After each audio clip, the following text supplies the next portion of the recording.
take up too much time, right? All right. Today is a good day. Great day. Hey, man, for the city of Atlanta, for us Falcon fans. Yes. And, hey, man, for NFL fans, period, just sports fans, right? I know it's great for you. Hey, man, of course, man. You already know because, like, when we first started this show, I had, like, 3 people I named at first, like, who I would love to have on the show. Yes. You know, we have both take, who would you love to have on the show? I said, who would I love to have on the show?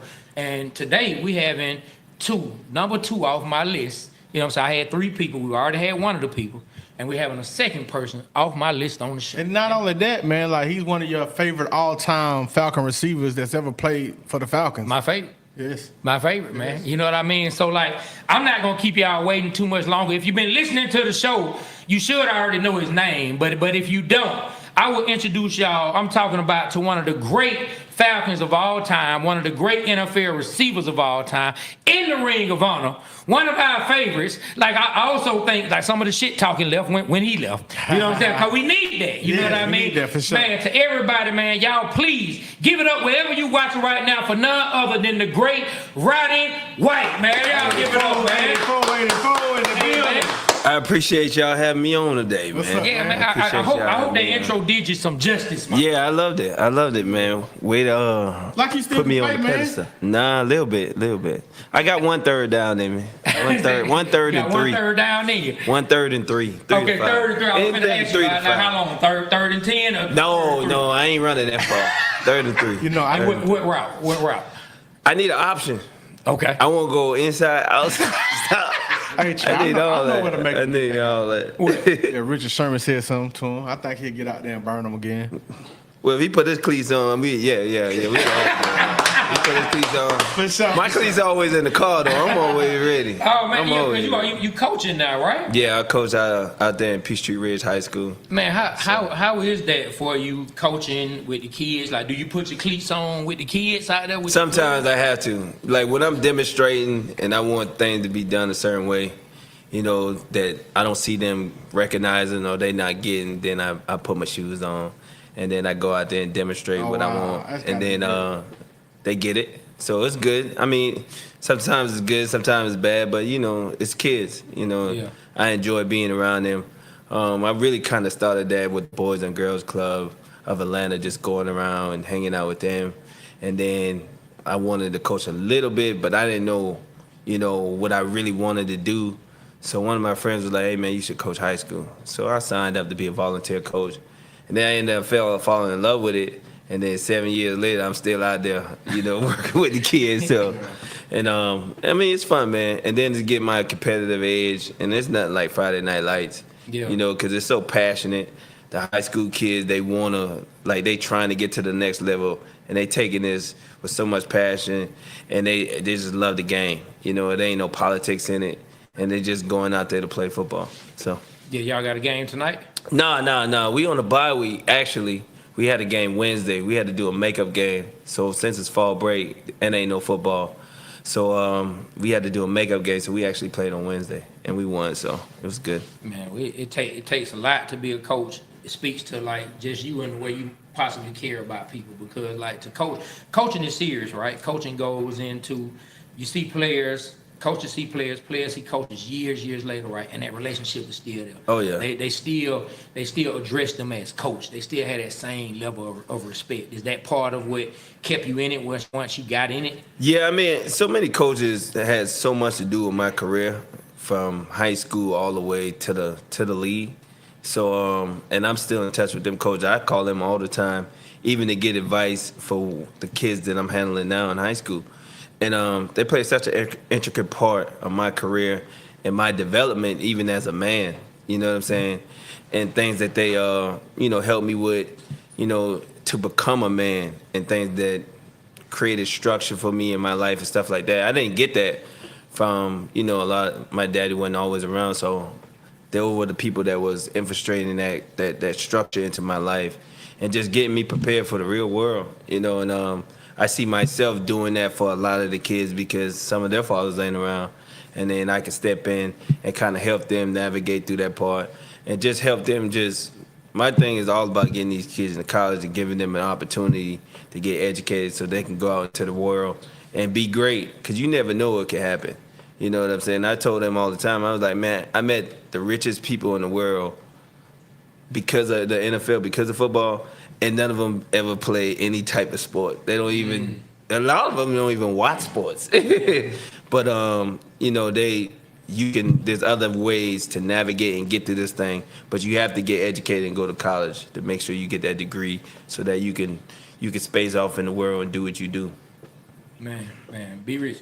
He brought up coaches. I already know something. Since we talking about coaches, I already know a story that we heard that I know you would love to ask him about now. Yeah. Hey, so we got a chance to interview Coach Trubisky, man. Oh yeah, he's a wide receiver coach and Hall of Fame, Coach Trubisky. Yeah. And he told us a story about he was his first year with you. Oh yeah, he was on you. Oh yeah, he was on me. And the people that worked there, the equipment guys, they snitched on you and told him that you wanted to whip his ass. I did. And so a couple times. He told a story that he actually drove to your house. Yeah. And he said your mom was there. Yeah. Your grandmama was there. Yeah. And your great grandmama was there. That's facts. And he said to meet you in the garage. Tell us about that. Yes, please. Oh yeah. Oh man, so we had a practice or whatever, and I think it was after New Year's. It was like New Year's night, so I went out the night before. Yeah. And I had told him, it was like we was going to the weekend. It was a Friday practice. I was like, yo man, it's New Year's. I ain't running no routes or nothing. Like I'm coming to practice, but I ain't gonna be able to practice, right? So he was like, hey man, I don't care nothing about no New Year's. You better bring your ass in here ready to play. Right? Mm-hmm. We got a big game this week. I'm like, yo, I'll be ready for the game, but I'm going out tonight. So I'm telling him this, right? So we get to practice, right? And I probably got home probably 3:30, 4 o'clock in the morning. Yeah. So I'm tired. Yeah. The next day, we got to wake up at 7. So we got to be inside the building. So I'm working off 2 hours of sleep.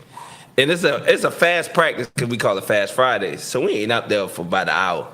But I ain't want to do nothing, you know what I'm saying? But I told him that the day before. So he comes in there, and I'm getting there. He was like, and I would look at the script. You know, we got the script, and we got plays, and we got our numbers by which plays he want us to run for that Friday. So I'm over there, and I look at the plays. I'm like, yo. And I look at him. I'm like, yo, man, you got me on way too many plays. I ain't running today. I told you that. He was like, listen, man, just get your ass ready to practice. I don't want to hear all this other shit. So I'm like, all right, cool. So we get out there, and me and him were beefing back and forth. The period start. I'm on the sideline. He yelling at me, go in. I'm like, nah, I ain't going in. I said, get somebody else to run it. So somebody else run the next play. And then the next play, I was like, all right, I'll go in for one play. So I go in there for the ref, and I'm jogging, to be quite honest. So I really, really messed up the practice because Matt was like trying to get our timing down and everything. And I'm just blowing it off because I went out the night before, right? Yeah. So I get home, right, and Terry yelling at me the whole practice, like embarrassing me in front of all the players and shit. He was like, you selfish motherfucker, you went out, blah, blah, blah. And I'm like, oh, man. Like, and then half the other people that was out there was with me when we went out, too, you know what I'm saying? But the emphasis was on me, you know what I'm saying? Because I was the leader, so I had to do what I had to do. So then, right, I get out of the field, I'm like, man, I'm finna go in this man's office, I'm finna whoop him.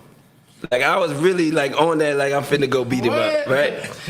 So it was like, nah, man, you just need to go home. So he called me. He was like, listen, I'm watching this film. It's terrible. You terrible. I said, man, you know where I stay at, man. If you want to see me, just come on over here. I said, so we don't get in trouble by none of these white folks. So he was like, all right, I'm coming. So I laying down, I'm asleep, I'm getting a nap. My mama texted me. She come in the room. She's like, hey, your coach here. I said, where he at? He was like, he in the garage. I said, all right, bet. So I put on my shoes, right? I'm ready to go, right? So I put on my shoes and I get to the door. And my girl was like, what you about to do? So she comes to the door. She was like, she looked out. She said, what you want with my grandson? And he looked at her, he was like, he said he want to fight me. So she turned around and looked at me and I was like, yeah, Grand, I'm finna whoop him right now. She was like, you ain't finna fight this old man. She was like, you not finna fight this old man. And he over there was like, no, I'm finna beat him up. So now, my grandma was like, so what's the problem? Like, I can't be aggressive or nothing with him because she's standing right here. You know what I'm saying? So I'm like, we ain't got no problem. The problem is this man that came to my house without permission. I'm finna whip him. So my grandmother was like, ain't he your coach? I was like, yeah. And she was like, hey, y'all need to come here. Let me talk to you. Yeah. So he started like talking to my grandmama, my great grandmama, and all this. And then they laughing and giggling, right? And I'm just watching the conversation. I'm like, you still ready to say? yeah, I'm like, this ain't no fanfare. Like, what you doing? You know what I'm saying? So after that, they didn't laugh and giggle. They was like, now he didn't got to my grandma. My grandma was like, well, if you having any problems with Roddy, just let us know. We'll handle it. And I was like, what? So you were ready to put hands on him? I was ready to put hands on him. I ain't lying to you. I was ready to put hands on him. I was gonna whoop him out there too. And then my grandma talked to them. They talked. Now they were best friends. Now every week he talking to them. They having this powwow every week. You know what I'm saying? And then one week he like, I'm still gonna beat your grandson. And my grandma like, no. Now one thing you do not gonna do, you ain't gonna touch him. Now if you touch him, I'm gonna give him permission to whoop you at that point. Yeah. But yeah, she was. But that was some good times, you know. And Terry got real, you know, close with me and my family, and I mean, we went to Pro Bowls and everything together, man, and it was just a special moment. Well, I believe, you know, I don't want to take the interview just somewhere else, but from your wrestling background, I think you would have got coached, man. Oh no, that would have been easy work. Man, You were gonna do Now, Coach Robinski like I wasn't that? gonna do him wrong, but I was just gonna show him like, yeah. It'd be funny just watching Coach and Roddy got him in the figure four. He's like, Yeah, I wasn't gonna do him wrong. I wasn't gonna do him chicken wrong. wing. I told you, office hours. 9 to 5. Exactly.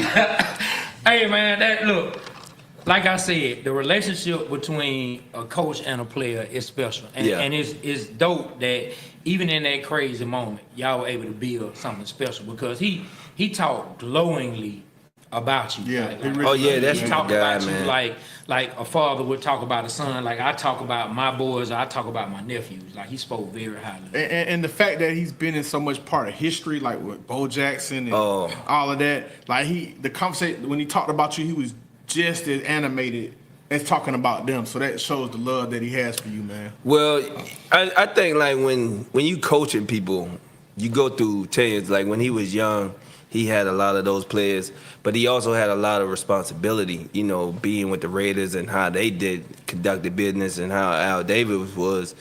Is like they only had to show, half of them boys wasn't even going to practice. You know what I'm saying? So he was in that area where he had to go get people out of people's house and do that and get them to practice, you know what I'm saying, and pick them up from parties and get them to the game and stuff like that. Yeah. Like, that was part of the job. Wow. You know what I'm That's saying? crazy, man. Like, he was making sure some of the best players in the world was at the stadium for the game. Wow. You know, because they was out doing whatever the night before, but you know, that was football back then in the 80s and 70s and stuff like that. So he had a bunch of responsibility at such a young age and getting these guys ready to play just to get them to the games. Yeah. You know what I'm saying? So as he gradually gets older, you know, you get a great appreciation for the game and the players that you coach. And there's so much resemblance between us and them, you know what I'm saying, coming from where we come from, coming from where they come from, everybody just trying to make it, you know what I'm saying? That you get to see the stories and see how our kids are brought up. You know what I'm saying? You know, seeing me taking care of 3 generations of people and just having my family around me at all times, you get a great appreciation for that because you get an understanding of the kid. You know what I'm saying? And how he is and what's his, you know, principles and things he stands on. So it was stuff like that he got to see me. He was like, oh, like, you really a good dude and you special. And that's how our relationship just continued to grow and grow. So, Man, that's, tell you, man, coaching players, Yeah. players, man. Just speaking about just being proud of having football and we're talking about family and mixing the two together. How was it for you to have a son going to the same college? oh, yeah. I mean, it was good. I mean, anytime you have an opportunity to, like, even coach your son, like I coached my son before he went to college and stuff like that, it's like so many proud moments that you're able to gather from those things, even though it's like we butt heads and, we go back and forth with each other about certain things or what I see or what he sees, when he out there on the field, you still a parent at the end of the day. Yeah. So it's like sometimes it'd be hard for me to cut it off, like when he get to the house, because I want him to be the best, what I'm saying? It's like being his father is like, this is what I need from you, but at the same time, I'm like, the love and appreciation still got to be shown too. So it was great, man, just to have that opportunity to even coach him and to see him go out there and make plays, and then to see him get an opportunity to play at the next level, and now, enjoy his journey and doing his thing, man. It was a major accomplishment for him, and I was just proud of him, just a proud daddy. Just, it was times where he was making plays in games, and, I just hugging him and just about to be in tears and stuff like that because, it was like, especially when it was coming to an end, and you get in the playoffs and you don't know whether you're going to win or lose, and this could be his last game. You know what I'm saying? And, just to have that opportunity to just share the moments with him, man, it was great, man. It was great. Man, like, I remember we went to one of my nephew's high school games, and we had a guy we used to hang out with. His name was E. And he played, high school, and he played college ball. You remember E. Mm-hmm. And I remember going to my nephew's game, and we got out the car, and he heard the crowd from the high school game, and he stopped. And I was like, what's up, man? He's like, I just remember like how when it was coming to an end for me. Oh yeah. He said, coming here, he said, this makes me remember those last nights that as a player, so to hear you say that, I can understand as a father how you were sitting back, you wanted to see him continue and you wondered how the journey's gonna go. Yeah, definitely, man. And then just knowing, I was just like, he don't know, but he thinking like his high school career over. Some people don't even get an opportunity to play college ball. You know what I'm saying? He's getting an opportunity to do that. And I'm like, dude, you still got a lot left, to go. Some of these kids, like, this is it for them. Yeah. You know what I'm saying? So, I mean, I just tell them always just be in the moment, live in the moment, and have fun, because you never know. You never know when it's going to be the end of it. Man, what was your journey like at UAB? Like, was anybody else looking for Roddy White? Man, my journey to even get to UAB was was hectic. Man, let us know. Actually, that's why I say like coaches and their relationships with other coaches and just coaching players. Like my high school coach, how I got to UAB is my high school coach was actually, he knew Coach Vanderhaden, that was the offensive line coach at UAB, because he coached him at Clemson. So that's how that relationship formed, and he sent them my tape, and then they offered me a scholarship to come in. Okay. So without them having that relationship of coach-player, like he can't even get on that phone call to even make that call for me to even be there. You know what I'm saying? So that was kind of like another coach-player relationship that I benefited from. You know what I'm saying? So when I got to UAB, like my mom dropped me off and was like, had my bag and everything, was like, here, you gone and don't come back home. So I was like, what you mean don't come back home? Like I can't come back home, like she was like, yo, you can come back to visit. Yeah. But don't quit. You ain't staying here no more. You know, like, and that kind of motivated me. And another aspect is like, okay, I know exactly what she's saying, even though I'm 18 years old. Yeah. Like she's saying like, you have to go get it. Like it's your time. Like I've done my job to get you to this point, and now it's on you to like finish the job. So was that a scary moment for you? No. I just embraced it. Yeah. I'm like, because I had seen my mom work hard. So like she been working hard, working 2 jobs her whole life just to make ends meet. You know what I'm saying? So I'm like, now she putting it back on me. Like I gave you everything I had. So it wasn't nothing I wasn't willing to do on the football field to make it. Like nothing. Yeah. So speaking of football, like, were you wrestling in high school? Yeah. Okay. And so you went to wrestle at UAB as well? No. Okay. To be quite honest, I was a better wrestler than a football player. Okay. To be quite honest. Did you have scholarships for wrestling at other school? I did. I just didn't see a future in me wrestling to take care of my family. Yeah. So it was like, all right, do I want to go to school to wrestle or do I want to play football? And the more I got picked up, more scholarship offers I got, I was like, nah, I'm gonna go play football. But wrestling for me was family tradition. Like everybody in my family that's a male wrestler, all of them has won a state title in high school. Oh wow! Man. Every You last was one of them. South Carolina. Yeah. So it's like if you went to our cookout in like the '90s, it's like a mat out there. I ain't lying to you. So y'all, I believe it. It's a y'all mat eat out chicken there. wing, putting each other in the chicken wing. and literally it's like Royal Rumble, like winner. And my uncle who won state 3 times and went in the military, and he was like the dude.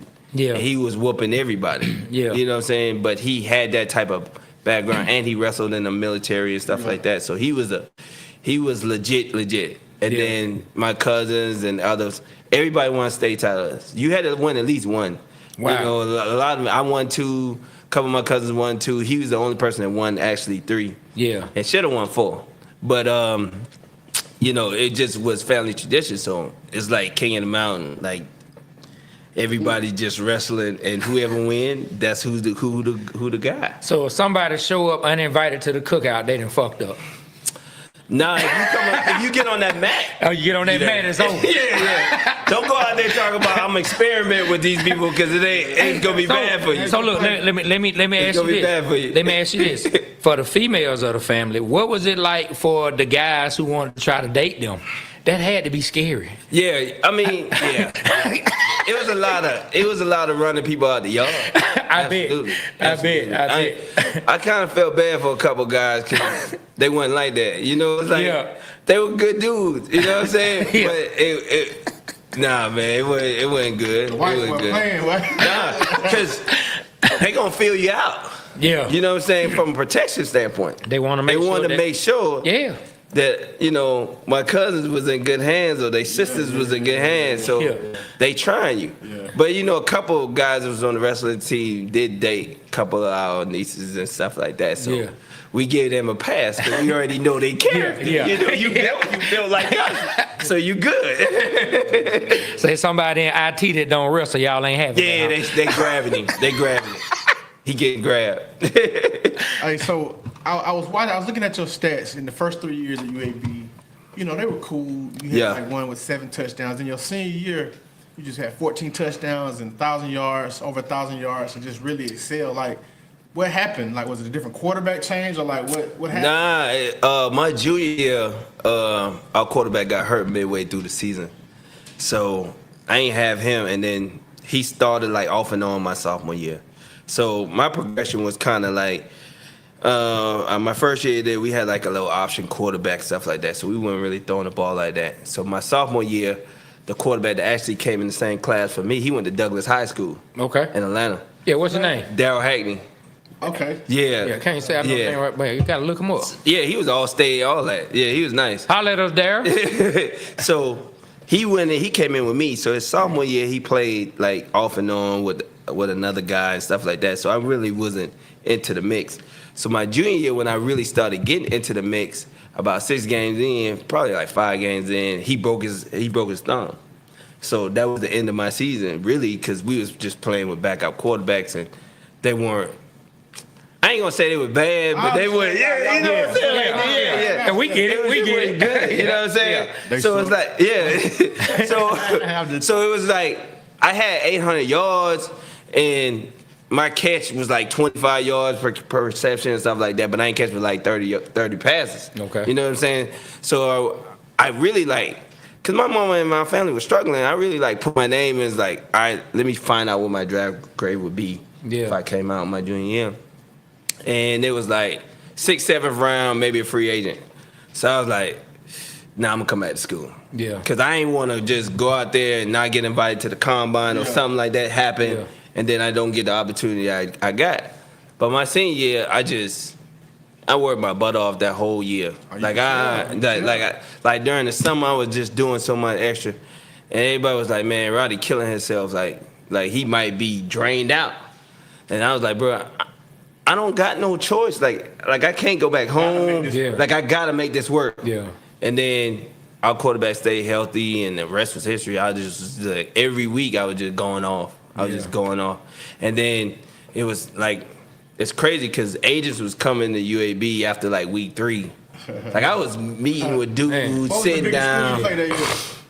We played Florida State that year. How you do in that game? That's why B-Mac already knew about Roddy. Remember when B-Mac brought him up? Yeah. Oh yeah. So we played Florida State that year, and I caught like 3 passes the game. I didn't do that well, but then we gave up like 9 sacks. We couldn't block them. Yeah. They had like 3 first-round picks on the D-line or whatever, and I was pissed that game because I was going against them and I was winning. You was winning. I was winning. I knew I was like, I'm winning, but I just can't get the ball. You know what I'm saying? I say, so I know when they watch the tape, I'm going to be all right. So we had B-Mac on, and he was talking about the draft positions, and he's like, he thought you was going to go higher than what you did. Yeah, I thought I was going to go higher too, because like. So he had a right. So you was killing. You must he called you a dog. He spoke high. Yeah. Oh, no. Because when we went, I'm going to tell you what really happened. We went to the Senior Bowl, right? And at the Senior Bowl, B-Mac was there.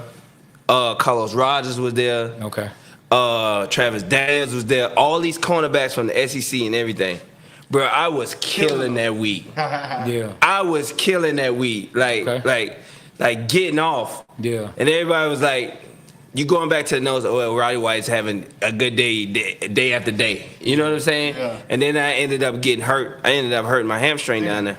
And it didn't really matter because I wasn't going to play in the game anyway. Yeah. Nobody really plays in the game.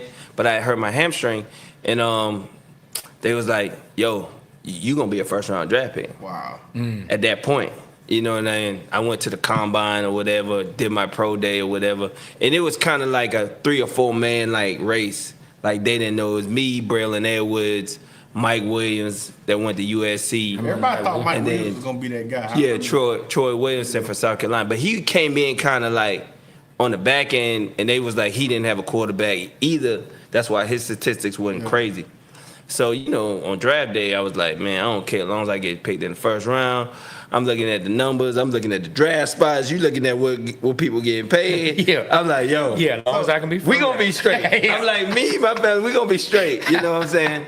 But the crazy part about it is that I knew where I was going to get drafted. I knew I was going to get drafted. So that's what I want to say. So I like hearing stories, before the draft for the teams that came. What were the teams that said they were going to draft? You said you knew about the Falcons, but any other teams that said, we're going to get you, and they didn't? No, matter of fact, you go on visits. Like, I went down to Miami, and they had the 5th pick. And I was in the room, and they was like, we want to draft you, we like you, but we don't think that you a top 5 pick. Ooh, they said that? Yeah. How made you feel? No, I was like, what? And they was like, we don't think you like a top 5 pick, like that's like a Hall of Fame caliber player to come in day one, start, be productive. And I was like, shit, I think I'm that. I don't know what y'all looking at, but I think I'm that. You know what I'm saying? And they was like, yeah, but we don't got you rated like that high. Yeah, He was like, but if we trade back in the teens, if we get rid of our pick, then we see you in that area. So I was like, okay. And I was like, but me, I was there. Ronnie Brown was there. Like, a lot of the people, Cedric Benson was there. Good players. So it was all good players that got drafted, in the first round that was there. That was a good draft. So that was the guys that I was competing against. You know what I'm saying? So I'm like, all right, cool. So I wrote that down. I came to Atlanta. I sat down with them, and they was like, we love you. We want you. like really, we gonna draft you. So that was there, and they would come back like every week to UAB. They come see me. Coach Stu would come down there. Yeah, they would come down there like, hey, what you doing? I'm like, nothing. They're like, all right, we coming down there. I was like, who's that? Jim Moore? Yeah, Jim Moore. Okay. And then they would put me on the board. We'll go over route concepts and all that stuff. And then I went to Chicago. And me, Cedric Benson was there again. Braylon Edwards was there, and we was going through the notes. And they told me the same thing Miami was talking about. They was like, we don't think we should draft you in the top 10. We don't think that you that type of player, but we know you're going to get drafted in the first round. So I'm just calibrating all this in my mind like, all right, they don't believe in me. They don't believe in me. And then Dallas, I thought I was going to be a Cowboy. And they was calling my agent. They was calling everybody like, hey, man, we like Roddy. Like, talking to me like. And I was like, that'd be great if I go to Dallas. I was like, yo, that'd be the spot. But I always knew in my mind, He's coming to Atlanta. like Atlanta, like out of everybody, they wanted me. Like they was flat out like, we want you. You know what I'm saying? So that was my experience. And then when we got to draft day, like draft day is funny because I got calls from Dallas, and they ended up picking the D line, and they ended up picking Marcus Spears, and then I got mad at Baltimore because they picked Mark Clayton before they picked me. And Ozzy, I was like, because I sat down. For us. Yeah. Lucky for us, Falcon Was fans. that the year we was at the 20 Grand East? Yes. Okay, I remember that, man. Because I sat down with Ozzy, and we was in a meeting with all the Baltimore staff, and they was like, "What do you think about?" Like, they was talking about cornerbacks. It was like, "What you think about McFadden?" And I was like, "He all right." It was like, "So if you play the game," I was like, "Oh, no doubt." I said, "If he had to play me 1-on-1 for a whole game, it's over with." Like, and it was like, "So what do you think about Carlos Rogers?" I was like, "He's a good player." It was like, "So if you play the game, yeah, it's over with too." Like, you're going through the league. It don't matter. Line them up, it don't matter who it is. Yeah. Like, not in this draft. You know what I'm saying? Like, and he was like, and I was just like, "Why you feel so confident?" And I'm like, "Cause I had practiced against them for that week or whatever." And I'm like, if I really like get into a game with them, and it's like 1-on-1, y'all saying like 1-on-1, me mano a mano, like I'm picking me every time. Yeah. You know what I'm saying? Why wouldn't you? So, you know, that was my thing. He was like, you just so confident in your ability. And I was like, yeah. But then when I got to Atlanta, it was like, when I got drafted, they called me. They was like, all right, we about to draft you. Just hold on. And then they hung up the phone. And I was like, what? He was like, not them too. What? Not them So too. they hung up the phone. And then Jim called me back. He was like, yeah, we had to get Arthur on the phone. So Arthur got on the phone. He was like, hey, man, congratulations. We about to pick you. And then I was like, all right. And they was like, hey, just be ready. We're going to come pick you up tomorrow. And I was like, all right, cool. So boom, I hung up the phone. Where were you? I was in Charleston, South Carolina. I was at my mom. Okay. We had like a barbecue. Okay. Yeah. Like the whole family was out there. Some wrestling going on too. No, not that day. I told everybody, no. This was a real barbecue. You know, we had the trash cans out there with the bed and everything. Okay. At the next barbecue, you gotta invite us, man. I got you. I'm not wrestling though. Nah, we can't put you. Yeah, I'm way too fat. I get hurt. I'm way too fat. Now, I did want to ask you, brought up that draft day. You get drafted, you accomplish your dream. 18-year-old rider that got dropped off and knew he had to make this happen for himself and for his family, accomplish his dream. But not only that, you come into Atlanta to play with Michael Vick, who was at that time looked at as the most exciting player in the league, and coming off an NFC championship game. Like, just what were all the thoughts going through your mind? Were you thinking about that as well? Yeah, I knew I was going to a good team. Yeah. Like, you know what I'm saying? I was like, I'm going to a good team. I'm going to play with Mike. Mike ended up calling me too, saying after the same day after I got drafted, he was like, hey, yo, Rod, what's happening? And I was like, what's happening? He was like, man, hey, I'm happy we got you, man. You're going to be special. So I'm like, all right, cool. Like, you know, I'm talking to Mike on the phone, boom, boom, boom. I get to the facility, boom, I meet everybody, right? I see Mike, and it's like, Mike got like 2 lockers. Like, he got, he got like 2 lockers. So, you know, you walking in, you seen all the nameplates and everything. Yeah. And you see Mike, you like it's so real at that point, because you in there, you in the building. You know what I'm saying? Like you belong? Yeah, I felt like I belong, you know what I'm saying? But you don't really know until you actually get out there on the field with these dudes and you actually like start interacting with them. So it was kind of like you get there and then we have our first mini camp and we start working out and you see they had like a board. This is how crazy it is. They had like a board with numbers by position of like weight room stuff. And you see Mike's name up there, like the top of everything, like running, sprinting, like even the wideouts. I'm like, yo, this nigga's cold. You know what I'm saying? Like, you know, it's like crazy. You know what I'm saying? And I'm just looking at it like, and then he come out and it's like, it's just different. That was my very first time like experience like a superstar.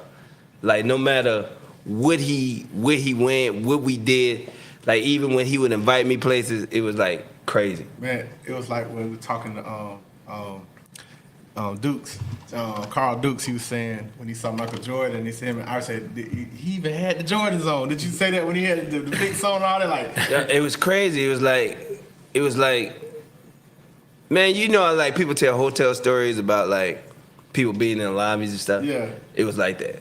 Mike, it was like that. It was like he had to have security with him at all times. Yeah. So it was like, that was my very first time, like going through the back. Hey, Rod, come through the back door because these people tripping.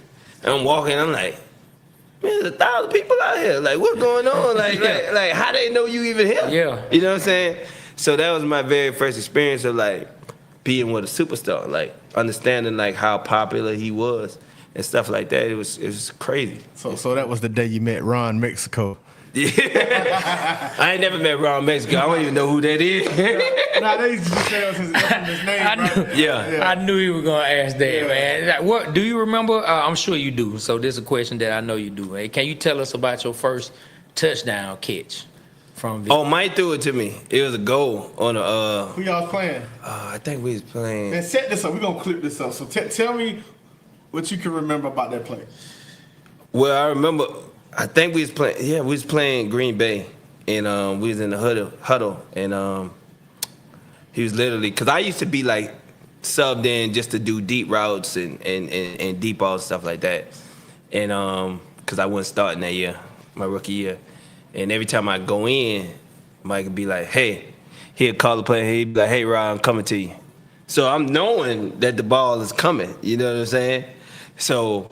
That's how I caught my first pass. So in Green Bay, he was like, "Hey, Rod, we break down." He's like, "Hey, 8-4, I'm coming to you." And I'm like, "All right, cool."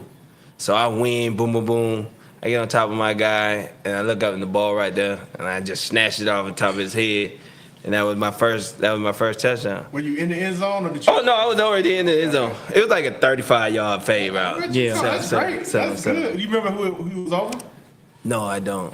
We're going to find out. Yeah. But it was that was my first. That was What was going on through your head? probably my first cheer. Like, did you keep the ball? Oh yeah. That going home with me. Man, I got like 100 balls at my house, like game balls and touchdown balls and stuff like that. So yeah, I kept them all. Speaking of first time, like, did you see when Caleb Williams threw the touchdown to what's the receiver? The receiver and Duze, Washington. It was both. I think it was both their like first like touchdown. And they were fighting over went the to ball? each other and they fighting over who gonna get the actual ball because it's the first touchdown thrown. It's the first touchdown catch. They both rookies. You gotta cut it. Like man, you gotta go look at that up, man. Yeah, that's too funny, that's crazy. man. So you playing with Vic, you in the Michael Vick experience, man. I know you said it was crazy. It's like crazy. Just, what was it like just being on team? Because, unfortunately, even though we went to the NFC Championship game in 2004, 2005, and 6. Yeah, we went like 8-8 both years.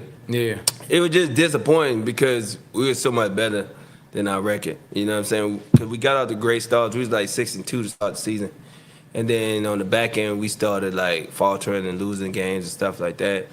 And then, it was tough because Mike had got hurt, you know what I'm saying? He had got hurt one time, and then we had to go a couple games without him, and then Shabby came in, and played pretty well a couple games, and then Mike came back, and we just couldn't get back going the way we wanted to be. But, man, that was some of the best times of my life because he taught me so much of, like, growth and maturity at the wide receiver position. You know what I'm saying? Just understanding football and being like, hey, man, listen, don't be listening to everybody. Too many people. Because I felt like I was getting so much direction from so many other people. He's like, don't listen to nobody. Just win. When you come in, just win. I'll get you the ball. Mm-hmm. And we just kind of had that same chemistry. It was like, I'm just doing what Mike tell me to do. I'm going to win on these routes. And he was throwing me the rock. You know what I'm saying? So, and I was making plays for him. And, and that trust came, with each other. And, of course, I went through some times where I wasn't playing well, and he just always believed in me. He was like, man, you going to be a star. Don't worry about that. Like, don't worry about it. And he was always like that with me and always, like, just care for me. You know what I'm saying? And through that time where I wasn't playing well and people was like, oh, man, get Roddy out of here. He was like, man, don't worry about that. You're going to be straight. And that was his message to me all the time. Let me ask you a question. I'm a big Michael Vick fan. It broke my heart when everything happened. But like, was Michael Vick a student of the game? Like, was he really? Hey, bro. Like he was, because I feel like he was getting by on ability. I feel like if he would have, and I don't know. Tell me if I'm wrong. No, I felt like, to be quite honest with you, that year that we had Petrino, we was finna kill it. Like, I felt like the energy of us going through everything that we went through that offseason, going through OTA, man, we was on fire. Like, Mike was in such a good headspace. He was throwing, it was totally different. You know what I'm saying? Totally different offense. We was doing things a lot better that's equated for him to do and things like that. You think y'all would have been like a prolific offense? Oh, we was going to be off that year, off and running, yo. And that's why I was so disappointed because... You had a great year that year. Exactly. You had like 800 catches. Yeah. And I had like 1,200, right? Yeah, 1,200 yards. With who knows who's going to be quarterback that week. You know, we was going week to week. Yeah. Let me tell you. One of his favorite quarterbacks, Joey Harrington. One of his all-time. The best, I ain't going to lie, the best ball thrower I ever been around, though. Joey Harrington? Oh, yeah. Oh, wow. So I called him, man. So I'm like, I'm optimistic every year for the Falcons, man. Yeah. So I'm like, hey, Trey. Man, Joey Harrington was a Heisman Trophy winner, man. Like number 3 overall pick. Man, he could be a good good environment, man, to come in. First game, man, is the Trey threw that pick. Man, I was cussing all up and down. He gave up on the man. He never went back to Joey Harrington after he gave up on the man. Put Byron in. That's what you had. Byron. We got Byron later on in the season, though. We ain't even. Yeah. And so. Who was getting? How you was eating up them balls, man? Who was throwing them to you? You know, quite honestly, we started off with Joey, and at that time, I'm not gonna lie, Joey was like, he was so shell shocked from Detroit. It wasn't even his fault. You know what I'm saying? He had got hit so much that he was thinking he was about to get hit. Like one time we was playing St. Louis, and Joey got benched because he thought he was about to get hit. He was just falling, and Coach Petrino was like, I can't do this no more. And he like benched Joey in the middle of the game. I'm like, what? I was like, who we gonna put in? And then Red came in, you know what I'm saying? And I'm like, now we gotta switch a whole game plan. Yeah. You know, we're catering to the quarterback, you know what I'm saying? So if you start off with Joey, now you gotta switch to do stuff for Red. And then when we got Byron, we had to switch the game plan to do what Byron do. Different. So it's like every week, it could be different. You know what I'm saying? Yeah. So that's what I thought about Joey. I'm like, what happened? Like, I come to the sideline and I just seen, Bobby just yelling. I'm like, what's going on? He's like, he benched Joey. Now Joey yelling back at him. Yeah. I'm like, they going back and forth. And I was like, what happened? They was like, go look at the thing. So I'm looking at the iPad. I'm like, oh shit, ain't nobody touched it. It fell. Yeah. You know what I'm saying? Because he thought he was going to get hit. And then he was like, that's why he benched him. I was like, shit, I can't say nothing about it. You know what I'm saying? So, boom, we put Red in. Then we got Byron like midway through the season. So we got Byron. He was going through the script and practicing, a couple weeks before we could actually put him in the game. And then he had one good game. And then the next week we played the Saints, and they hurt him. Wow. So it was like, we getting off, and then boom, I was like, wow. Oh my God. I said, man, this ain't my year. Yeah. I was just thinking like, this ain't my year. And if Mike would have been there, oh man, we would have went off that year. We would have went off. I'm glad to hear this. I never. Oh man. So you say y'all was clicking and everything? Oh, we was killing. We were killing. Like, you could just tell like the energy was different. The way we can call plays at the line and Mike could check the certain things that he like or what he see. Like Bobby. Oh man. And that's the reason why Bobby left, to be quite honest with you, because he was like, I came here for Mike Vick. I ain't come here for. All the circus that was around it. Like, you promised me, like, even though Arthur was upset with him and pissed about the whole situation, like, he was promised something that he didn't get. So it was like, you told me I came here for Mike Vick. I don't want to do this with everybody else, so I'm out. You know what I'm saying? Do you think if Mike Vick would have stayed, Bobby Petrino would have still been there? Yes. Coaching. Yes, absolutely. Possibly going to the Super Bowl. Absolutely. Wow. And they had a good staff. I brought that up with Abraham. Hugh Jackson. Yep. On the staff. Yeah, he was our OC. Zimmer as the DC. Mike Zimmer as the DC. Wow. We would. Yeah. Dude, I'm telling you, we were going. I'm telling you, we were going to be so good. It was me, Jank, Finn, Horn. Yep. We had Joe. Who's running back? Ward was still there. Ward was like on Norwood, right? We had Norwood. Ward. We had oh man, we had a young dude. Oh man, but we just had speed. Look it up. Yeah, we just had speed to burn. Yeah, bro, it was like yes, it was crazy, yo. It was man, we was about to go crazy. We was about to go crazy. Defense, what you had? Abraham, you had Brady. Yeah, we still had Kearney. Yeah, had Kearney. Oh, he loved Kearney too. Yeah. We had D Hall, man. When D Hall was playing at Pro Bowl, it was gonna be nice, yo. So who did you go against in practice that you used to like was tough on you? No, D Hall. We went against D Hall every day in practice. Y'all jawed each other. Oh yeah. Y'all ever got you had to put him in the wing? Nah. We ain't never got into no fights. The person I got in a fight with was Jimmy Williams. Oh yeah, I remember Jimmy Williams. Man, he was the first round pick, wasn't he? Second round. He was a waste. Man, we thought he was gonna be really good. Coming out of Virginia Tech. He should have played. He should have played safety though. Yeah, he was a big dude. We thought he was. Yeah, he should have played safety. Something you need to do? Okay. No, Yeah, Jason Snelling was there. Wasn't Yeah, it, we had Snell. Warriors last year? Yeah. Quarter McIntyre. He was fullback though. Yeah.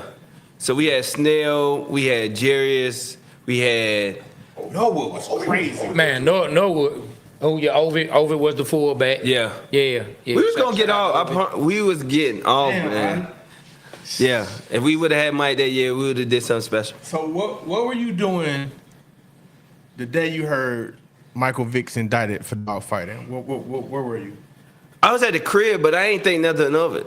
Cause I thought it was gonna be like one of them joints like that just blow over. I did too. You know what I'm saying? I ain't think like the magnitude of it. I was like, yo, that's gonna be, something quick, and we gonna be in and out, and we about to get back to business. Yeah. You know what I'm saying? So after that, and then I had talked to Mike. I was like, Mike, everything good? He was like, nah, right, everything's straight. We gonna make sure everything. I'm gonna go meet with these people, blah blah blah, and we gonna keep it pushing. We gonna be ready to go. So that was my opinion of the whole situation. So I was like sitting back, like, oh shit, we straight. You know what I'm saying? We about to go out here and go crazy. And then all of a sudden it was like more petitions. People started showing up at the facility, and it just got crazy noise from outside. You know what I'm saying? Did it? So it's like it went from like every time we coming into the building, is people standing outside the gate, protesting and stuff like that. I'm like, yo, they can't be serious.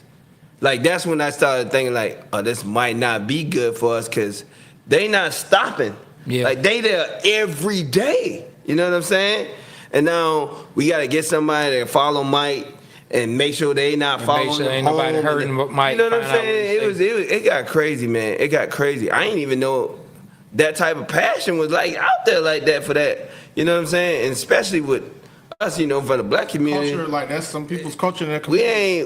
We ain't, dogs ain't that special for us, in our community. I'm gonna tell you right. I'm gonna tell you when I know it was serious.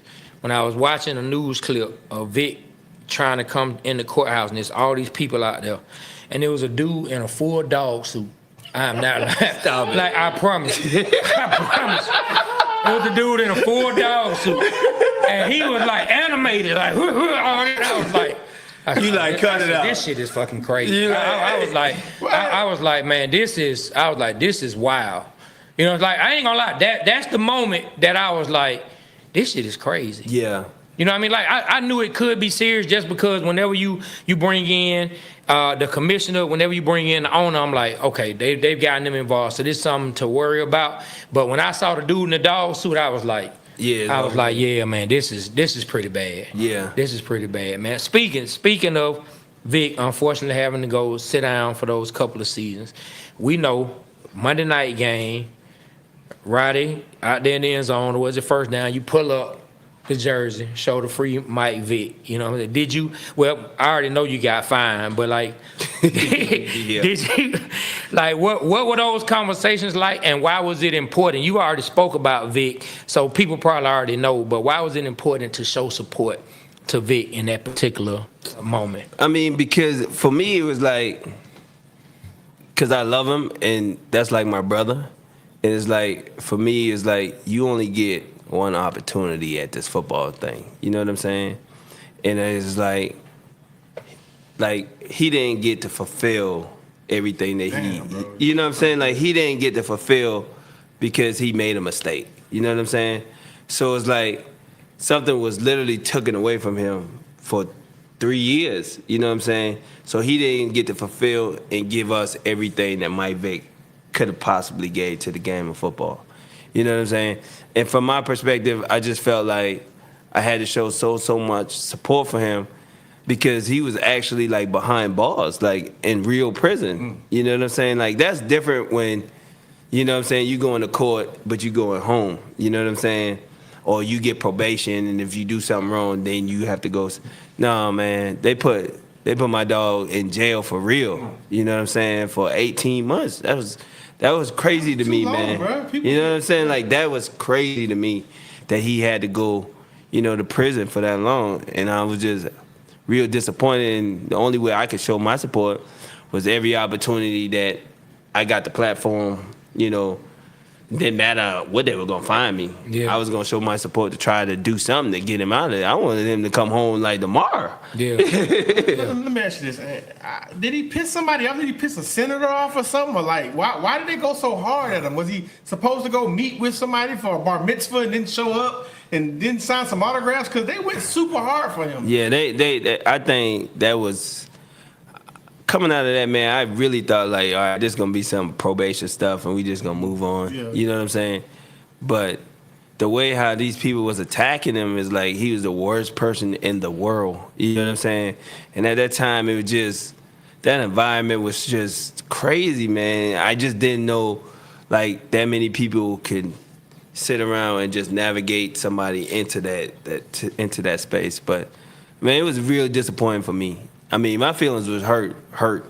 Like, I was hurt. We was too. You know, behind that, and it wasn't the same energy. I mean, we went 4-12, and which our talent went the 4-12 team. You know what I'm saying? But it just, the energy was just zapped out of the building. The air was like, yeah, like everything was done. Because what you saying, how things were clicking. I look at Bobby Petrino different. We've been hard on him on this show. Yeah. You know what I'm saying? Because we didn't like the way he left and, you know, waking up and he's, you know, hoo-wee, you know, all of that. So it's like the way you're saying and the way you're presenting it, it makes me look at it from a different perspective. Yeah, from a fan perspective, you like, oh, he walked out of the building. Actually, I talked to Bobby, and then Paul was the wide receiver coach, his brother. And Paul called me. It's like, yo, Bobby leaving, but I don't want to leave. And I'm like, all right, well, fuck it, let's rock it out. Yeah. You know what I'm saying? Yeah. And he was like, I don't know, I'm going to have to call you back because they want to meet with me. They want me to leave. And I was like, man, like, you guilty by association. Yeah. And the crazy part about it is, like, after that, like, their relationship went two different ways. Yeah. Like, Bobby and Paul went two different ways because of that incident. Is because did he end up staying? Was he able to stay, or they went ahead and got rid of Paul? No, they got rid of Paul. Wow. So, like, he couldn't, like, that's why he separated himself from Bobby and then started doing his own coaching career and started doing his own thing, because at that point he was like, I didn't want to leave you. I wanted to go through the rest of the season and be with y'all, but it was like, your brother leave, you gotta leave too, which I ain't got nothing to do with him. Paul was like, man, I ain't got nothing to do. His decision. You know what I'm saying? Because that's his brother. That's his brother. Yeah. They was like, y'all both got to go. So it was like, I felt bad for him, and I'm still in contact with Paul to this day. And, like, they don't coach. They don't even coach or do nothing like that ever again. Like, they separated, and that was it. I've heard you speak on him before. Was he an integral part of you having that breakout? Yeah, he rejuvenated me. Like, he rejuvenated me. That's what I'm saying. Like, we were so hot during that summer. And, like, even when they got there, you know, I sat down with Bobby and Paul, and Bobby and Paul was like, yo, we used to watch you and use at UAB because Louisville was in our conference. And he was like, bro, we know you could play. He was like, we know you're going to be the one. He was like, you're going to be the one. We getting you the ball. And I was like, yeah. I was like, yeah. Let's go. Like, after the meeting, I was like, let's go. Like, yeah, we calling plays for you to get you the ball. And I was like, oh, this gonna be good. Yeah, So yeah. it wasn't like that. Not to say like Jim Moore, because Jim Moore loved me and believed with me, took walks with me. We would talk all the time. It was like me and Coach Knapp didn't get along. You know what I'm saying? And it was like what I seen in myself, he ain't seeing me, because it was like I was young and it was a bunch of older guys in the room, except for Jank. You know, it was a bunch of older guys in the room. And they just conduct themselves a lot differently. They were all married. They all had families. They all had kids. You know what I'm saying? And I was just a young dude just hopping in. Yeah. Good time. Yeah. But I'm in that thing full of energy, like, let's go, like let's get it, or whatever the case may be. And that was kind of like different. But when Paul and them got, it was like, hey, you gonna be the man, we gonna feed you the rock, and this game on. I was like, shit, it's on and popping now. Yeah. And it was like that through that whole off season. Mm-hmm. And that's why I thought we was gonna be so good. I was like, we gonna surprise a lot of people. We gonna get back to us winning 11, 12 games. And then when the Mike Vick situation happened, it just zapped us, man. Yeah. Just zapped us. Just kind of just took out. It took everything out of it. Situation, man. So. Well, let's fast forward it to Matt Ryan, Go right? ahead. Go ahead. All right, Yeah. so Matt Ryan comes in. What was that like? What I heard a funny story. We went to the Matt Ryan thing at the Roxy. Oh, okay. Where Harry interviewed him. Yeah. I heard a funny story about one of the first time we went in the huddle. Everybody was joking, and he said like Michael Turner farted in the huddle, and everybody was laughing. And then this is the center McClure telling us the story. Yeah. It's like Matt Ryan said, "Shut the fuck up," and I just came. Was he like that? Was Matt like really like a vocal leader like that? Taking over the huddle like that, or was that just like made up? Yeah, he was. I mean, he had to be. You know what I'm saying? Yeah. So it's like when you come into a space, his rookie year was more of us just helping him along. Yeah. You know what I'm saying? And then once he got acclimated and he understood everything that he needed to do, he had to be that guy. You know what I'm saying? Yeah. Because we was having a lot of fun, you know what I'm saying? And we got a bunch of pranks and jokes on our team, you know. But when we doing football stuff, most of the time you gotta be serious and stuff. And Michael Turner is a funny dude like that, you know. He do crazy stuff like that, you know what I'm saying? So just attention to details. And Matt is attention to detail. I never see anybody work as hard as him. Wow. And I know quarterback is a hard position to play in the NFL, but man, that dude would be in there from sun up to sundown every day. Well, it seemed like, from there, your career, like 100 catch season, 1,000-yard season, it's like it seemed like that marriage was good. Oh yeah. I mean, it was. He put us in a situation that was clarity. It wasn't no like, well, who gonna be playing this week? Like who gonna be at quarterback this week? Yeah. So we knew who was gonna be on the center. You know what I'm saying? And we knew we were gonna get with him. You know what I'm saying? So each and every week, he was going to be well prepared. He was going to know what to do. And our game plan was based off of that, what he loved to do best, each and every week. So we knew exactly what we was getting. And, it was just a lot of one-on-ones, and he would be, same thing with Mike, same thing with him. He'd be like, Rod, hey, just be ready. You know what I'm saying? So it was a lot more of that. And then I started to move around and just not play in one spot. Like when I was with Mike, it was kind of like I was on one side of the field. Really, it was my fault because I didn't understand the offense fully to be moved around. But when they got there and Mike Mularkey actually got there, he was like, we're going to change your position from X to Z. He was like, we need to get you the movement. We need to be able to put you in the slot. We need to be able to move you around, get you the ball because once you start getting off, if you on one side, they could just double you and do certain things to take you out of the game. And we don't want them to be able to do that to you. So we want you to be able to move around and do different things. And then once we started doing that, that's how you catch 100 balls. Because if you line up on one side of the field, you ain't catch 100 balls. They can just take you out of the game. Yeah. So that was me just maturing in the offense and actually understanding what everybody do, not just what my position do. Because now I can move around, go to different spots, or with a ball, I think the ball might go, and then just run those routes to get the ball. So it was a whole different thing. I took my game to another level because I just started like being more understanding, being in more meetings, and just understand, because they be having them private meetings. You know what I'm saying? If you ain't in the private meetings, you ain't getting the ball. You know what I'm saying? So you gotta be in them meetings that where the guys they talking and stuff like that. And then I would show up on days where we weren't supposed to be there. Yeah. I'm in the game plan room trying to figure out what the game plan is, and stuff like that. You have matured on them. Yeah, I had already matured because success got addicted to me. Like once I started getting success and having fun, I made a Pro Bowl. I'm like, oh yeah, I like this. You know what I'm saying? You start getting this, and everybody know who you is and stuff like that. I'm like, all right, I keep diving in, kept diving in, kept wanting more. It just became a better player. Man, now that we in the era of your career and of the Falcons, what we talking about since Matt, that we may jump around a little bit through the years. I want to ask you, 2010, we run into a sledgehammer in the playoffs against Green Bay. Yeah, they was hot. Yeah, I was going to ask you from your perspective what happened that particular game. I thought we were gonna win that game. I felt earlier in the year, right? Yeah, we had beat them earlier in the year, and they had just got hot.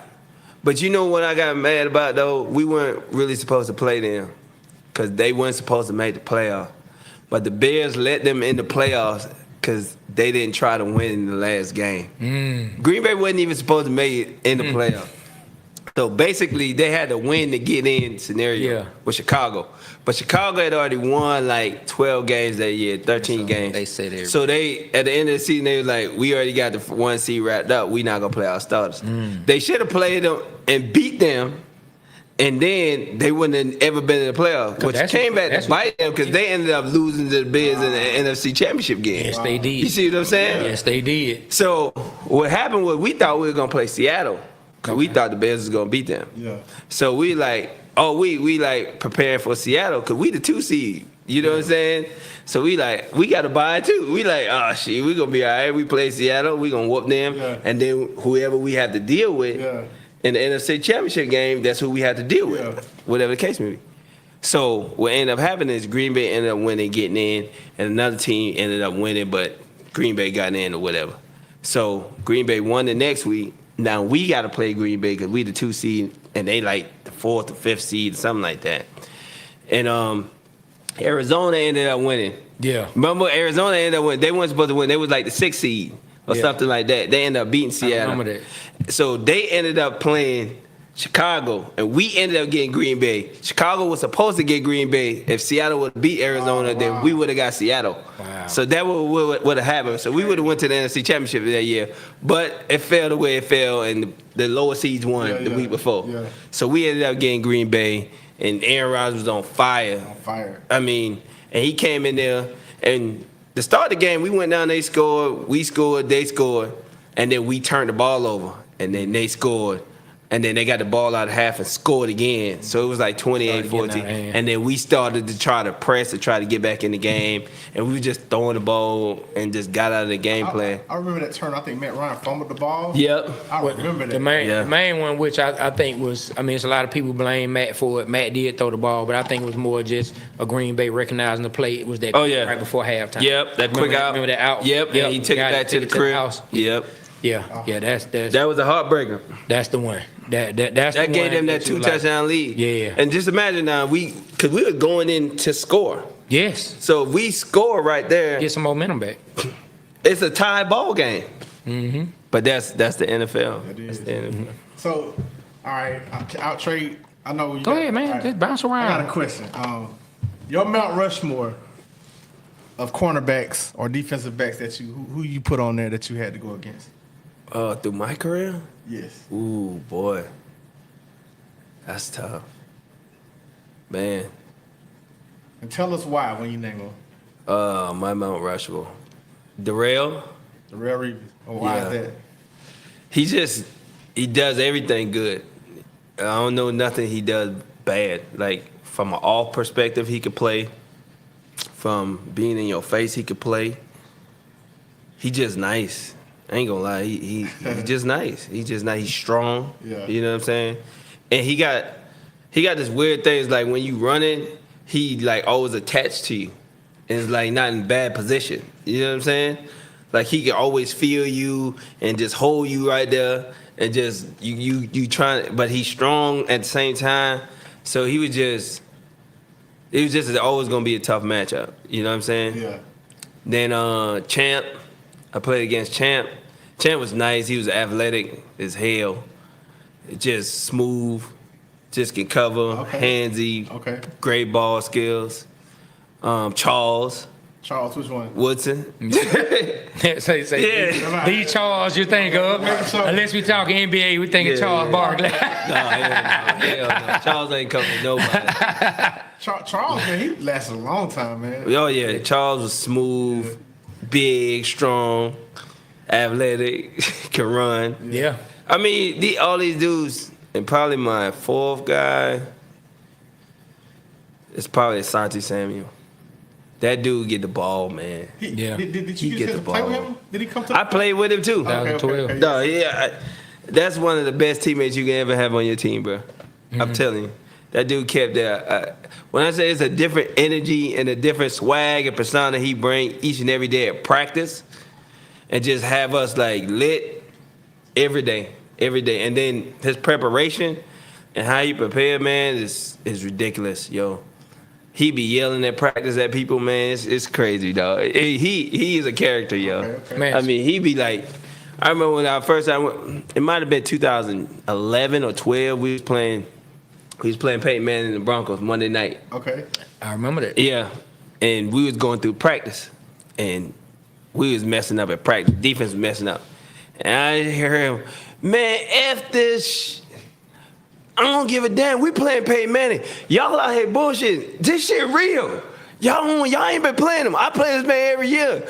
He gonna cut our ass up if we don't get our shit right out here. And man, he was going off on everybody on the defense because it was that important to him. Like everything got to be right because he ain't gonna miss his opportunities. Peyton ain't gonna miss his opportunities.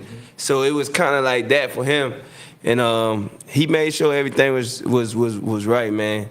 I love that guy. That's a dude you always want on your team. Wow. Man, speaking of him, that 2012 year, we were supposed to have. We was the best team in the NFL. And a solidified defensive backfield. We had Asante. Yep. We had Dante Robinson, and we had one of my favorites, Brent Grimes. Yeah. Yeah. Like talk about that because I think we had the Brent best got team in hurt the NFL. We just didn't win a championship that year.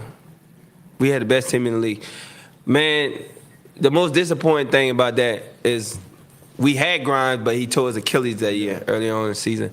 And that really put us in a compromise. I wish he would have been there because we could have played Dante at the nickel and did what we wanted to do, what we had planned to do on defense, which is cover everybody. Yeah. Like at that point, we could match up with anybody from a wide receiver standpoint, throughout the league. And I just felt like we were so good that year, man. We were really good. Yeah. And I felt like we had the best team. We had played just about everybody that year, and we were spanking people. I remember. Like we were spanking people the whole year. And I just remember, like, after the NFC Championship game, we went back. And we sitting in the office with Terry, and we usually watch the film, whatever the case. He said, I ain't gonna lie to y'all, God just didn't want us to win that game. He was like, that's the only thing. He's like, watching this film, and we had 2 turnovers that time. We threw a pick, which was one of them was my fault because I fell on the route. Mm-hmm. And then the fumble we had. Fumble snap that we gave them. We gave them 2 opportunities, and we were plus 50 going in to score on their side of the field. Wow. So go ahead. I just think about that as like, if we don't just get them the ball and we just kick 2 field goals, we win the game. You know what I'm saying? But it was just like, I was like, and I went back, I watched that film for days and days and days, and I was like, we gave an opportunity away to win the Super Bowl because we had played Baltimore too. We had whooped them too. So we were, man, we was ready that year. We was ready. I felt like we had the best team in the NFL that year. Do you feel like when Mike Smith decided to play the starters against Tampa Bay the last game of the year, do you think that hurt the team? Like when John Abraham went down and got hurt, or when he played the starters, like do you think that kind of affected anything? Yeah, you always. I mean, John's special. You know that, man. Yeah. He is who he is. I mean, if we had him, I think the outcome would have been different too against San Francisco. But I mean, I don't think it as that. You know what I'm saying? Sometimes, I know what he was doing because when we played Green Bay, we had the off week. We didn't play our starters the week before that same game, and we came out and we got buzzsaw. Okay. Yeah. So him in his mind, I'm not gonna knowing that was like, I'm not gonna put them in that situation again. Yeah. You know what I'm saying? So I want them to still go through the routine, get in half of the snaps for the first 2 quarters, so that they mind know we still in football mode. Yeah. Because if you don't, that's 2 weeks of not playing no football. That makes sense. You know what I'm saying? So he didn't want us to come out like we did against Green Bay and go through that. So that's what his intention was. All right, I got 2 more questions, Trey. All right, walk us through the play in the NFC Championship when everybody in Atlanta felt like he was interfered. Oh, yeah, we had like a little stick route. We were just trying to get the first down. It was like 3rd and 4th and like 5 or 6. So I just got to go up, turn in, or turn out. So I'm reading it. So I come off the ball, and I see the guy like coming from the outside trying to clamp it. So they play like a 3 buzz. I don't know if people even know what that is. That means like the safety is buzzing in where the linebacker should be, right? Okay. So he's buzzing in, and I see him. So I'm not going to go at him. I'm going to hook this way. So as soon as I hook this way, I look, and I see Matt ain't throw the ball, right? And then I see the defender coming, so I wrapped around him, and then Matt threw it. Boom, as soon as Matt threw it, as soon as I go to catch it, I kind of feel him like knocking me already. But I'm just trying to get the ball. Boom, and he hit me. And then people was like, oh, you got interfered with. And I was like, I'm not noticing it because it's the play. You know what I'm saying? You just trying to get through the play.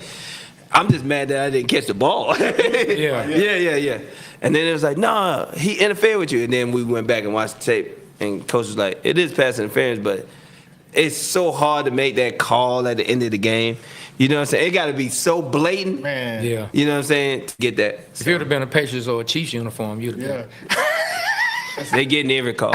So, The NFL got to almost stop. We at the point now like, now y'all going too far. And it's coming from somebody who really loves Goat Mahomes, but it is what it is. Oh man, boy, they getting that nice slice of the pie right now. They are, man. They got it the other night. You know they're not gonna mess up that face now. They're not gonna mess it up. That face, hey, Pat Mahomes, he button up, he nice. You know what I'm saying? Family man. They got Taylor Swift at the game. We can't mess up this money now. Hey. I ain't think about that. You can't mess up this money now. Right. So the next question I want to ask you, man, it's a game before. I don't know if it was before the championship game, whatever. You're going against Richard Sherman. Yeah. And he's talking cash shit out there, man. And you get a chance to burn him and catch the ball for a 50-yard bomb, I think, from Matt Ryan. How did that feel? What were you thinking, and how did you feel? No, we knew we'll go get him. We should have got, we should have got him early in the game. But he ended up knocking the ball down because Matt was late with the throw. I remember that. You was on the sideline talking to Terry. He was trying to calm you down. Yeah, he was trying to calm me down, but I was pissed. Me and Terry almost got in a fight that game, for real. I remember that. That was crazy, yeah. Then you said, because, man, intensity was high that game, yo, because it's like, Seattle ain't ever beat us, right? So they was talking trash. We like, man, why y'all talking trash to us? Y'all can't beat us. You know what I'm saying? Like, we had went down there and smacked them. You know what I'm saying? They came here, we smacked them.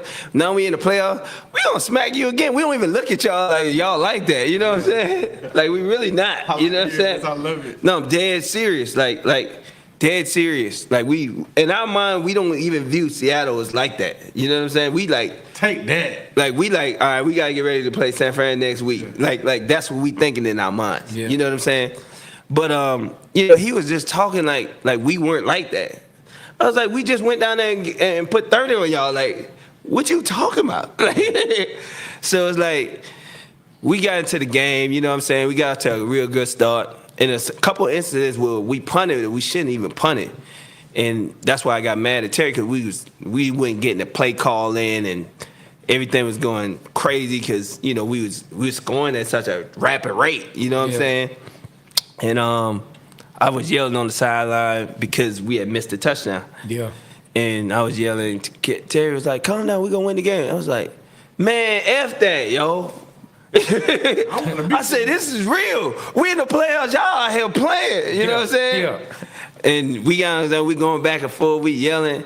And he was like, I'm about to go talk to Matt. He was like, "Don't take your ass down there and say nothing to that goddamn quarterback." And I was like, I was like, "Man, F that. I'm going down there right now." So I take off. He grabbed me. I slap his head off. He was like, "Bring your ass back here right now." And then me, and Harry, all of a sudden, they're like, "Rod, man, come here, man. Just sit down and talk to us, man." So I ain't even get to have that conversation with Matt. You know what I'm saying? But, it's just football, man. We intensified. But, after that play, like I said, I knew we were going to get him. And after we got him, I just went over there and was like, "Man, you need to stop talking all that." I was like, "Nigga, stop talking all that shit you over there talking." What'd he say? And he like, "Oh, congratulations. Y'all still ain't gonna win." I looked at him, I said, "You ain't never beat me, bro. You ain't never been on a team that ever won nothing against me, man. Don't be out here talking no crazy noise." So then, when they took the lead or whatever, right, everybody was like panicking. It was like a minute left on the clock. I think we had no timeouts or whatever the case may be. And I looked at our sideline, and everybody was like nervous. And then I looked at I was like, "Hey man, just make sure we win the game." You know what I'm saying? I said, "I can't listen to this nonsense after the game." I said, "So everybody just be on their stuff." So we called a play, right? And we called a play to throw Harry the ball. Because we know they not going to cover him, right? Or they're going to be covering him with somebody terrible. So me and who got decoy routes down the field. Boom. We take off. Boom. Harry hit this guy. Boom. 30-yard gain, right? So after he catches the ball, I look back at Richard Sherman. I start laughing at him. He was like, "What you laughing at? Game ain't over." I said, "It's over." So you already know. I said, "It's over, got bro." that first positive. I said, "We had a 20, we had a 50 now." I said, "It's 47 seconds left." I said, "It's over, bro." Right? And then Tony called a pass, and then I called another pass, and then we was in field goal range. And after we caught the pass, I was like, "Hey, bye-bye." See, people don't see this during the play. Yeah. I'm over there like, "Bye-bye. Hey, y'all have a nice flight back to Seattle." Right? This is before the kid. Oh, we already know, man. Matt gonna make the kick. Oh, yeah. Matt Money Brown. Matt was automatic. He ain't missed no kicks that whole year. I was like, Matt gonna make the kick. Everybody around there nervous. They don't want to watch the kick. They like, "Oh, he got to make it." I said, "Man, this man's not missing the kick." I said, the only way he misses it, they got to block it. Yeah. Right? So as soon as he hit it, I had already had my hands up like. Yeah. And then after the game, they ain't want to talk to us. So, they were mad. Hey, man. Thank you, bro. You know what I'm saying? So it was all good, yo.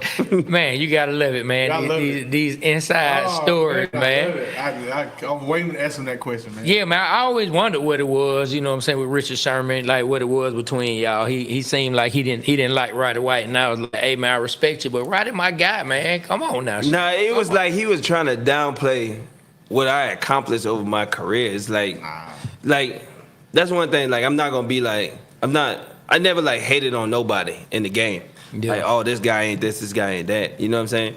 Whatever your stats or whatever your numbers is, that's who you were as a player. You know what I'm saying? Yeah. Like a lot of people, I would be like, "Oh, that guy ain't high on my list at the cornerback position," but a lot of people might think he nice. You know what I'm saying? I might not get that same experience, because when he played against me, I didn't feel that way. Yeah. It's like when Darrell Reeves was saying Moss and T.O. wouldn't, he was like, "They all right." Like they wasn't that nice.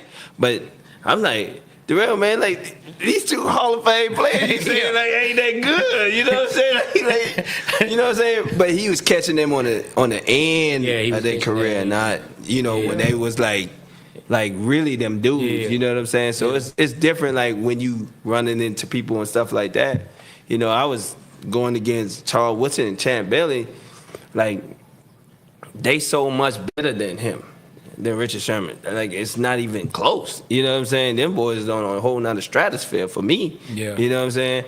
I'm looking at the film "Oh man, this is gonna be a tough week."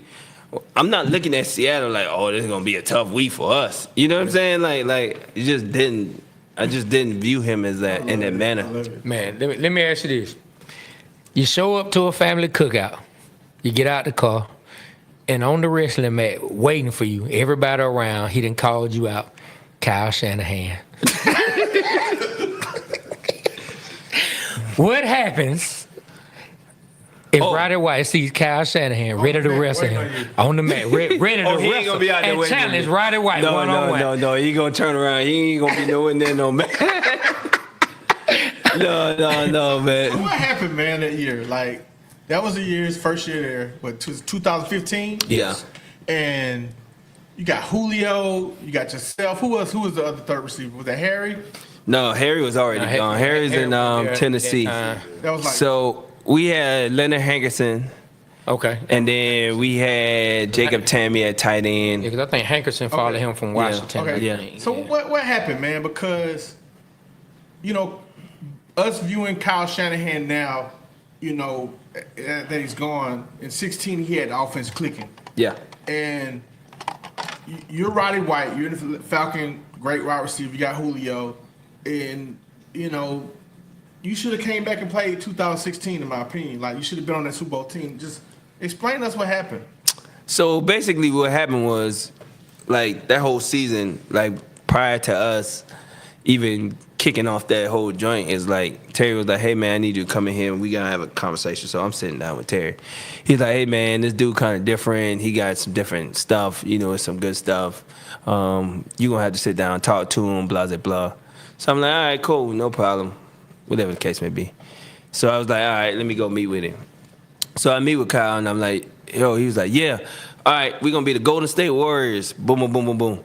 He was like, y'all going to be Steph, Clay, boom, boom, boom. So he calling out me, who, all our names. Mm-hmm. I was like, yeah, that's fine. I said, Julio Jones could be Steph Curry. I don't have a problem with that. But I'm going to be Klay Thompson. I don't care what the statistics say. I don't care. You know what I'm saying? He can beat Steph Curry. I don't mind. So. You know what I'm saying? This is time. Yeah. He's the guy. Yeah. You know what I'm saying? That's my dog. He the guy, right?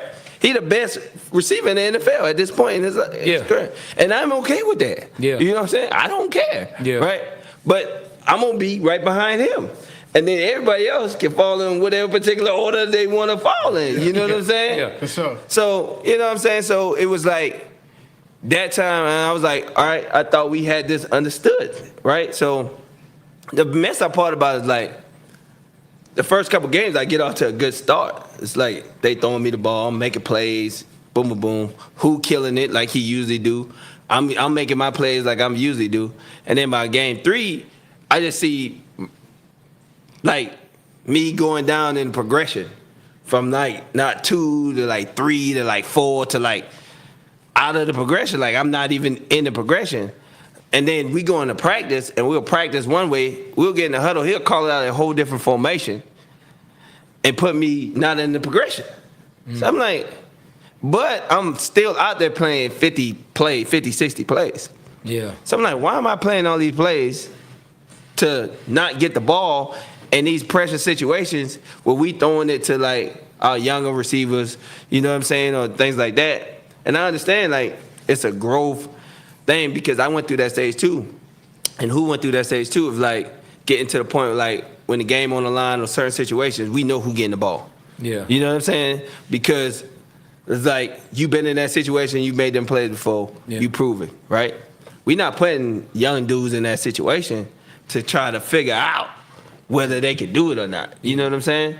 So that was kind of the situation. So I went back and forth with him. And then, not that Leonard Hankerson is a bad player, he just ain't me. You know what I'm saying? Like, I don't care if he came over here with you or not. You know what I'm saying? It's like, and then, I sat down with DQ and I was telling him, like, DQ, whatever we doing, he's doing it differently, boom, boom. And he, they was butting heads and stuff like that. And then it was kind of like, I was like, man, I had enough. So I had another conversation with him. It wasn't good, you know what I'm saying?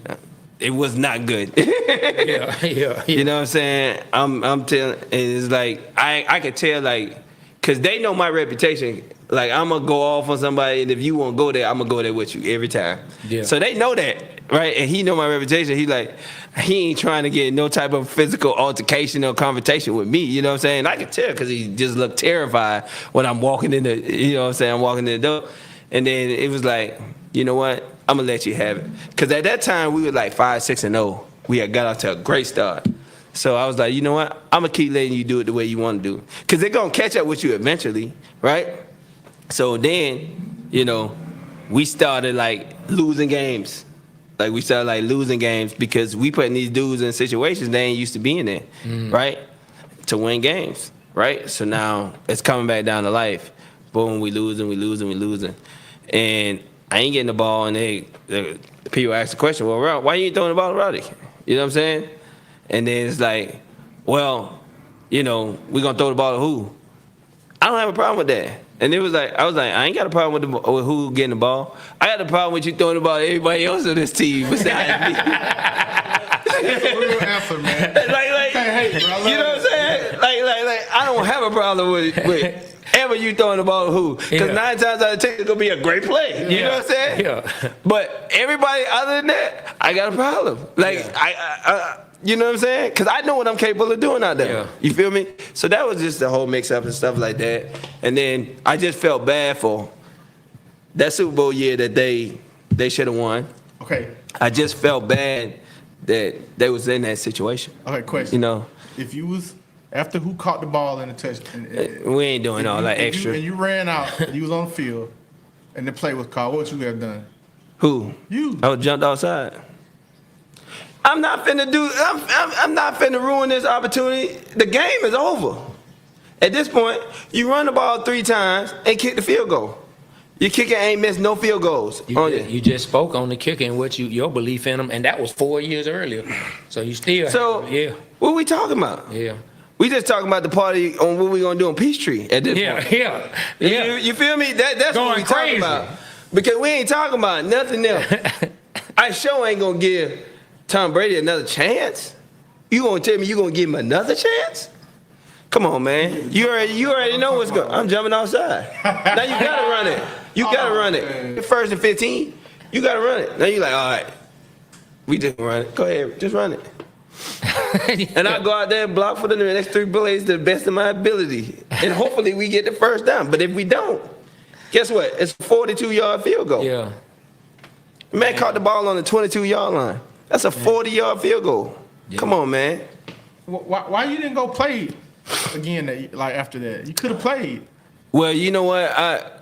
I thought about it, and I was gonna go because Terry went over there to Tennessee, and he wanted me to come to Tennessee, and he wanted me to help the young guys and play that type of role, and I was willing to do that. You know what I'm saying? So we was going through contracts and going through money, and then they ended up signing Andre Johnson. But I was gonna go do it, but then after that, I had a chance and opportunity to go to Minnesota, and they wanted me to just give me vet minimum just to come and help. That's when they had Diggs and Thielen, so they wanted me to come help mentor them, and I was like, I don't even really want to know if I want to do that. And then I got a couple calls from New England, and then Larry called me. He was like, that's my homie Larry Fitzgerald. He's like, hey man, Bill calling you. So I thought about doing that, and then my agent was like, listen, if you go up there, it's not fun. I'm gonna tell you, Darrell Reeves. I called Darrell, and he was like, well, how was it? He was like, bro, you gonna work hard. You got to do everything right. Boom, boom, boom, boom, boom. But you have a chance to win. And that was crazy. If you would have played for New England, you would have played in the Super Bowl. That's what I'm saying. God. It would have been crazy. That'd have been crazy. So I ended up not doing that, and then I had made a promise, to my son that I was going to be more acclimated and In Atlanta, did you have a possibility of coming back to Atlanta? No, not at that point. Not at that point. Because, Kyle was still here. It was already done. Yeah, it was already a done deal. And I really hate that you didn't have a chance to play on that Super Bowl, man. I really wish you had. Yeah. And if you would have, we probably would have won because you would have jumped offside. I would have jumped outside, man. I would have made it easy for them to run the ball. man, we didn't. We've.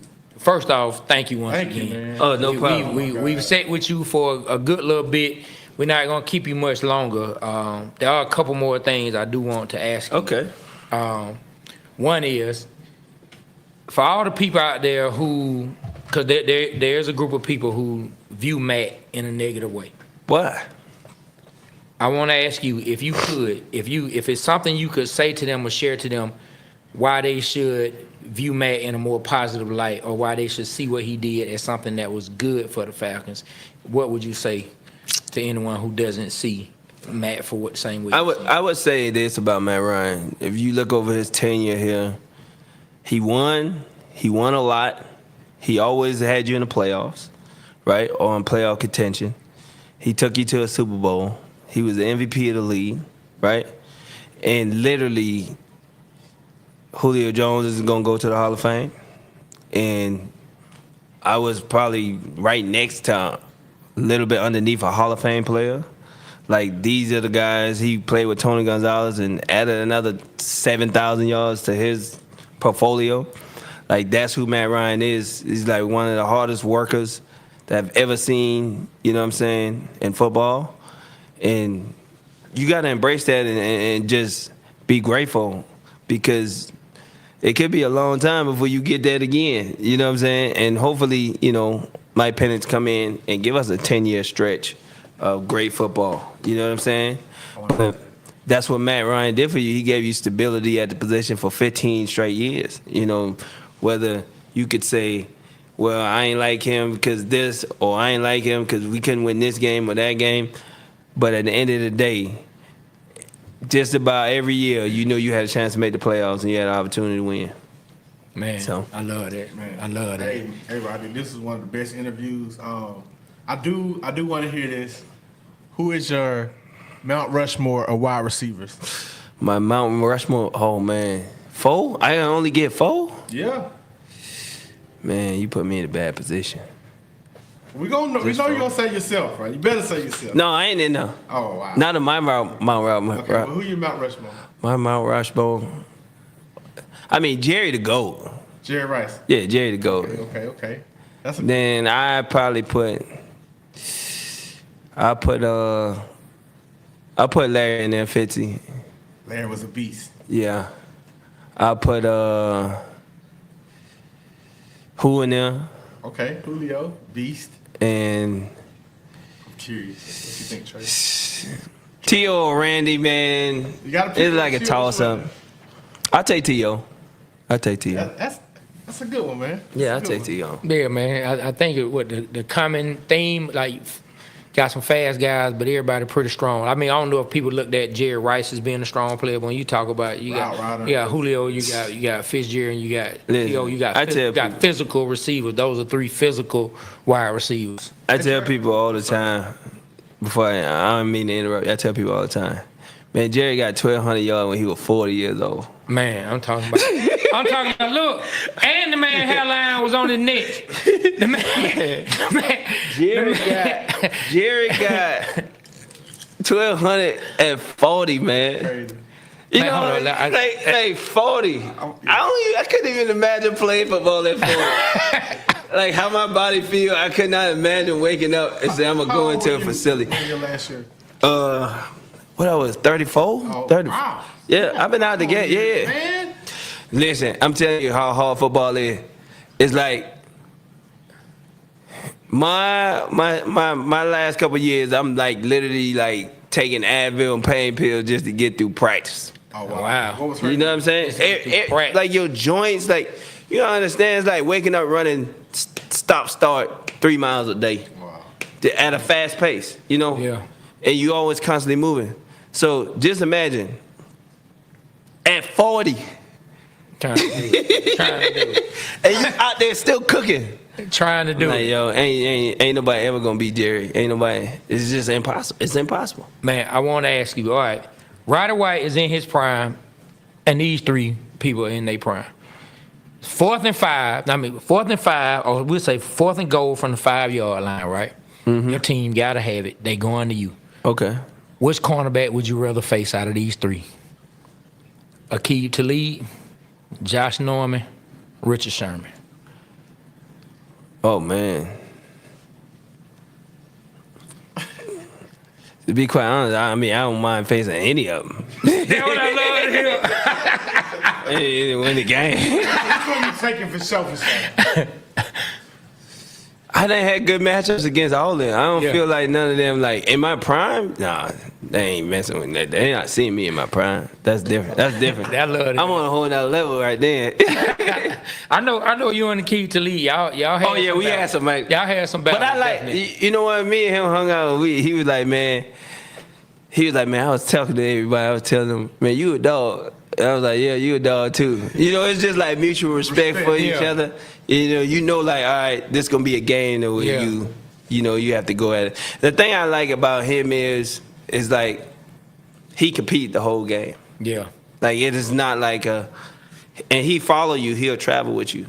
Yeah. Like, that's why I tell Richard Sherman, I'm like, you're not a traveler. I can't talk to you. Like, you want to be known as one of the best. You got to go get the best. Yeah. Right? My boy, he always say that. That's so it's like, if you ain't traveling, I mean, you sitting on one side of the field and you get to play zone, you get to play, man, you don't get to lock on. Man, we ain't having no conversation. Like, I play in the era where when I come out the huddle, I know Champ, he gonna follow me over there. You know what I'm saying? I know the real. If I come this way, if I line up in the backfield, he gonna be a linebacker waiting on me. You know what I'm saying? Like it don't matter. Like, where you go, I got you. You know what I'm saying? I ain't talking to no dude that be sitting out there just chilling all day talking about You know what I'm saying? Nah, that ain't. Man. As of today, Roddy White, you become my all-time Atlanta Falcon wide receiver, man. Oh man, that's what's up, man. That's what's up. Don't join the party now. we are on this side of the table. I already been saying. I'm with you. I already been saying. Look, last question. Can you just say to us, what has football meant to you, and in your life, and what you've been able to do for your family through football? Man, I tell you one thing, man. Football gave me everything I want in life, from the ability to travel anywhere in the world. Man, I probably visited 30, 40 countries at this point in my life. My ability to take care of my family, and just the stability, and just the people that you get to meet, outside of the game, inside of the game, the legends of the game, to hear all the stories, of how this game was developing, get to where it is today. And I'm just so thankful that I got the opportunity to even play in the league, man, because it's so hard to actually do that. People always take it for granted. I used to be in the locker room, and the older guys would always tell me, like, man, this is going to go by so fast. And I ain't believe them. I'm like, man, I'm going to be around here.